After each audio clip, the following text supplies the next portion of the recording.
दोस्तों, हमारे नए नए वीडियो गीत देखने के लिए हमारे YouTube चैनल को सब्सक्राइब करें और न्यू अप टू डेट्स जानने के लिए बेल आइकन को क्लिक करें।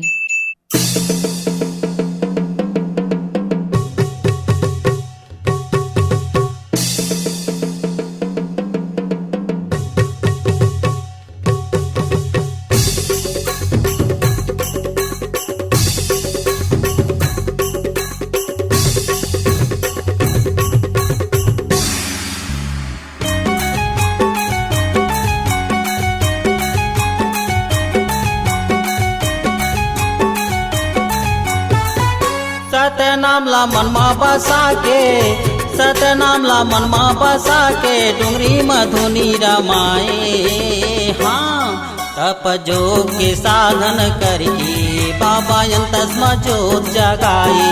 तप जोग के साधन करके बाबा अंतस्मा जोत जगाए।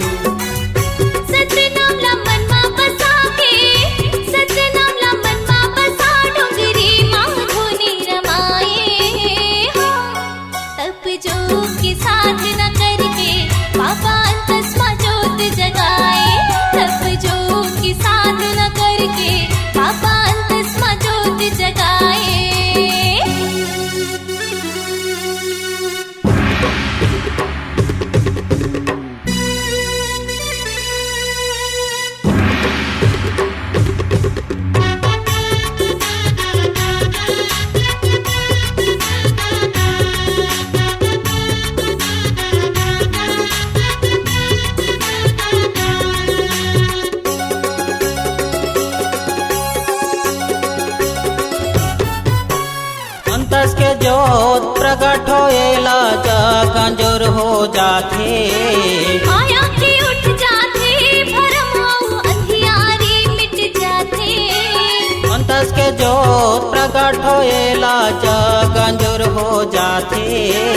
माया के उठ जाथे, भरम अंधियारी मिट जाथे ना। भटके मन खेला रद्दा देखा के, भटके मन खेला रद्दा देखा के सत धर्म ला बताथे। तप जोग की साधना करके बाबा अंतस्मा जोत जगाए। तप जोग की साधना करके बाबा अंतस्मा जोत जगाए।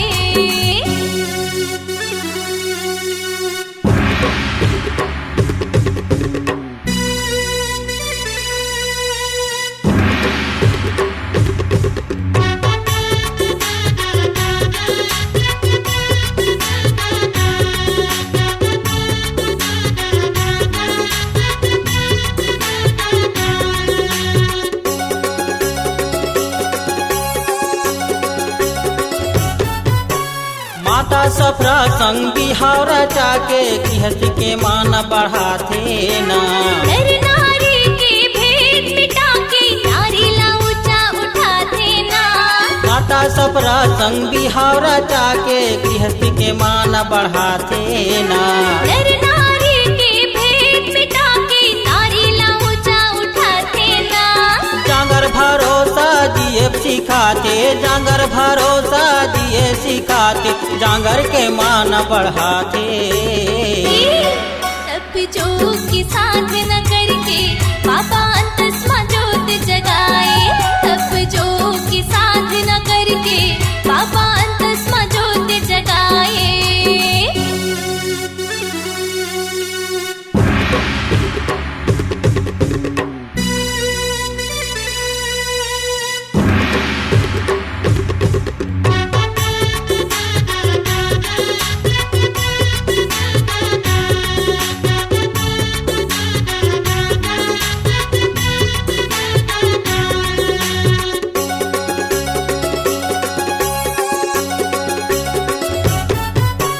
मनखे जो नीलाए क जान के आपस में मिलवाथे ना। सत कर्म करके कोनो होवे सत लोक चल जाथे ना। मनखे जो नीलाए क जान के आपस में मिलवाथे ना। सत कर्म करके कोनो होवे सत लोक चल जाथे ना। गुरु घासी के ज्ञान ला पाके, गुरु घासी के ज्ञान लपा के दुनिया अंजोर हो जाते। तप जोग के साधन करके बाबा अंतस्मा जोत जगाए। तप जोग के साधन करके बाबा अंतस्मा जोत जगाए। सतनाम ला मन मा बसा के, सतनाम ला मन मा बसा डोंगरी मांग धुनी रमाए। तप जोग की साधना करके बाबा अंतस्मा जोत जगाए। तप जोग की साधना करके बाबा अंतस्मा जोत जगाए। तप जोग के साधन करके बाबा अंतस्मा जोत जगाए। तप जोग की साधना करके बाबा अंतस्मा जोत जगाए। C-Log Digital Recording Studio, Cordoba. Contact number 9907119215.